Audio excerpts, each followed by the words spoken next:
ಇವತ್ತಿನ ವಿಡಿಯೋದಲ್ಲಿ ಹಳ್ಳಿ ಶೈಲಿಯಲ್ಲಿ ಹಸಿ ಅವರೆಕಾಳು ಮತ್ತು ಕುಂಬಳಕಾಯಿ ಬಸ್ಸಾರು ಯಾವ ರೀತಿ ಮಾಡೋದು ಅಂತ ತಿಳಿಸ್ಕೊಡ್ತೀನಿ. ಅನ್ನ, ಮುದ್ದೆ, ಚಪಾತಿ ಎಲ್ಲದಕ್ಕೂ ಸಹ ಸೂಪರ್ ಆಗಿರುತ್ತೆ.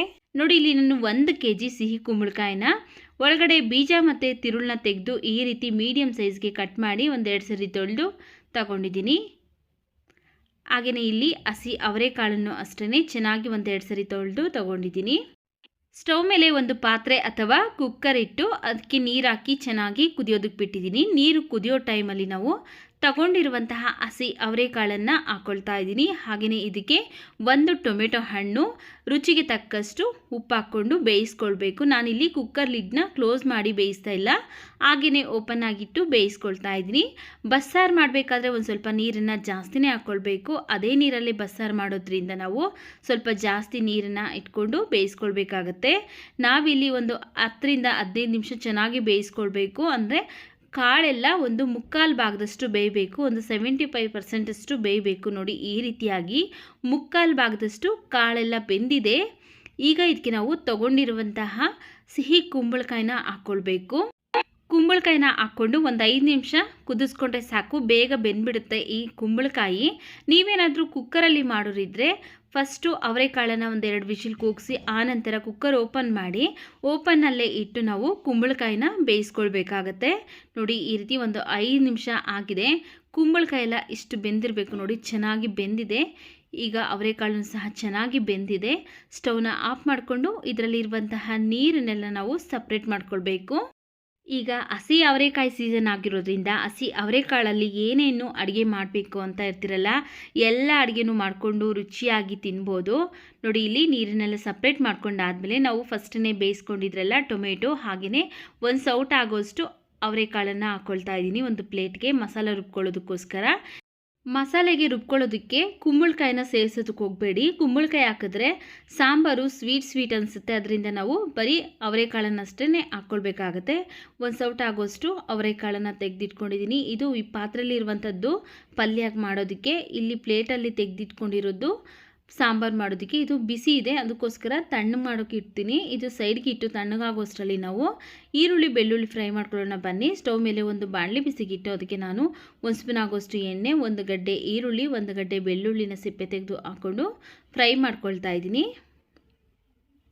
ನೋಡಿ, ಈರುಳ್ಳಿ ಮತ್ತು ಬೆಳ್ಳುಳ್ಳಿ ಎಲ್ಲ ಇಷ್ಟು ಫ್ರೈ ಆದಮೇಲೆ ಈಗ ಇದಕ್ಕೆ ನಾನು 1 ಟೀ ಸ್ಪೂನ್ ಆಗೋಷ್ಟು ಜೀರಿಗೆ ಹಾಕ್ಕೊಂಡು ಫ್ರೈ ಮಾಡ್ಕೊಳ್ತಾ ಇದ್ದೀನಿ. ನೋಡಿ, ಈಗ ಇವಿಷ್ಟು ಫ್ರೈ ಆಗಿದೆ. ಸ್ಟವ್ ಆಫ್ ಮಾಡಿಕೊಂಡು ಇದನ್ನು ಒಂದು ಮಿಕ್ಸಿ ಜಾರ್ಗೆ ಹಾಕ್ಕೊಳ್ಳೋಣ ಬನ್ನಿ. ನೋಡಿ, ಫ್ರೈ ಮಾಡ್ಕೊಂಡಿರುವಂಥ ಈರುಳ್ಳಿ ಬೆಳ್ಳುಳ್ಳಿ ಮಿಕ್ಸಿ ಜಾರ್ಗೆ ಹಾಕ್ಕೊಂಡು ಸ್ವಲ್ಪ ಕೊತ್ತಂಬರಿ ಸೊಪ್ಪು, ಆಗಲೇ ಬಿಸಿ ತಣ್ಣಗೋಗಿ ಇಟ್ಟಿದ್ರಲ್ಲ ಬೇಯಿಸಿರುವಂಥ ಅವರೆಕಾಳು ಮತ್ತು ಟೊಮೆಟೊ, ಅದನ್ನೇ ಈಗ ಇದಕ್ಕೆ ಹಾಕ್ಕೊಂಡಿದ್ದೀನಿ.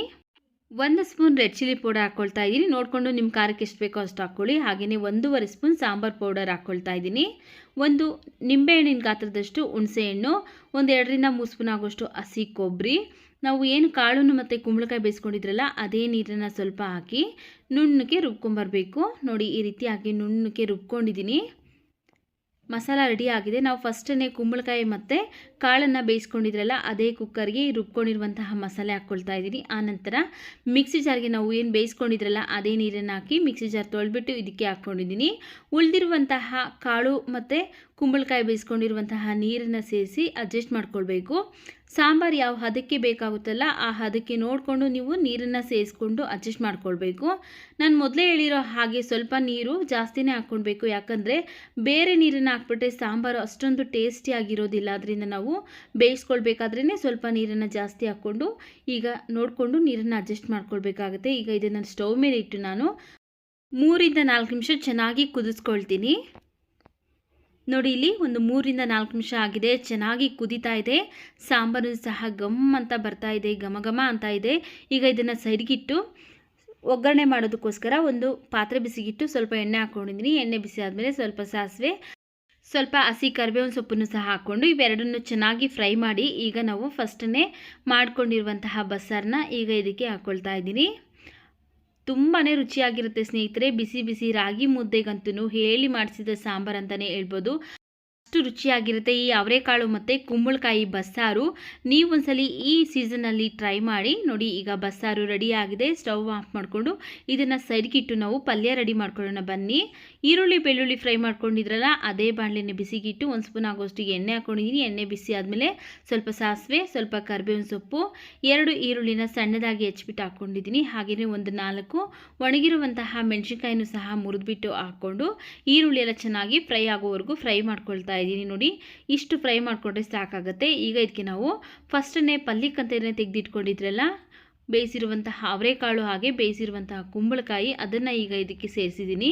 ಸ್ವಲ್ಪ ಸಣ್ಣದಾಗಿ ಕಟ್ ಮಾಡಿರುವಂತಹ ಕೊತ್ತಂಬರಿ ಸೊಪ್ಪು, ಒಂದು 2ರಿಂದ 3 ಸ್ಪೂನ್ ಆಗೋಷ್ಟು ಹಸಿ ಕೊಬ್ಬರಿ ಹಾಕ್ಕೊಂಡು ಚೆನ್ನಾಗಿ ಮಿಕ್ಸ್ ಮಾಡ್ಕೊಳ್ತಾ ಇದ್ದೀನಿ. ಈ ಪಲ್ಯ ರೊಟ್ಟಿ ಚಪಾತಿ ಎಲ್ಲದಕ್ಕೂ ಸಹ ಸೂಪರಾಗಿರುತ್ತೆ. ನೋಡಿ ಈಗ ಚೆನ್ನಾಗಿ ಒಂದ್ಸರಿ ಮಿಕ್ಸ್ ಮಾಡ್ಕೊಳ್ತಾ ಇದ್ದೀನಿ. ನೋಡಿ ಬಸ್ಸಾರಿನ ಪಲ್ಯ ರೆಡಿಯಾಗಿದೆ. ಈಗ ಸ್ಟವ್ ಆಫ್ ಮಾಡ್ಕೊಳ್ತಾ ಇದ್ದೀನಿ. ನೋಡಿದ್ರಲ್ಲ ಯಾವ ರೀತಿಯಾಗಿ ಅವರೆಕಾಳು ಮತ್ತು ಸಿಹಿ ಕುಂಬಳಕಾಯಿ ಬಸ್ಸಾರು ಮಾಡೋದು ಅಂತ. ವಿಡಿಯೋ ಇಷ್ಟ ಆಗಿದ್ರೆ ವಿಡಿಯೋಗೊಂದು ಲೈಕ್ ಮಾಡಿ, ವಿಡಿಯೋವನ್ನು ಶೇರ್ ಮಾಡಿ, ನಮ್ಮ ಚಾನಲ್ಗೆ ಸಬ್ಸ್ಕ್ರೈಬ್ ಮಾಡಿ ಸಪೋರ್ಟ್ ಮಾಡಿ.